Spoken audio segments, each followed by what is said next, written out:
望住個璀璨嘅夜空，你有冇發現，無論幾時望向月亮，佢都好似用同一面望住地球咁？呢個唔係巧合，而係一個隱藏咗幾十億年嘅宇宙謎團。今日，我哋就嚟揭開呢個月之永恆之面嘅神秘面紗。呢個現象叫做潮汐鎖定。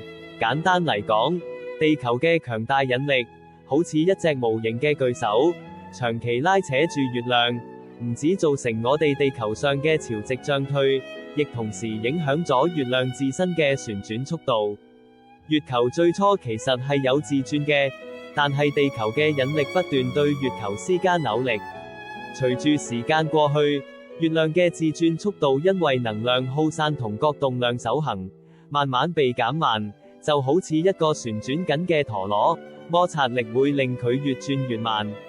最終，月亮達到一個完美嘅穩定平衡狀態，佢自轉一周嘅時間，同佢圍繞地球公轉一周嘅時間完全一樣。於是，我哋就永遠只見到月亮嘅同一面。呢個過程，係大自然數學最精妙嘅展現。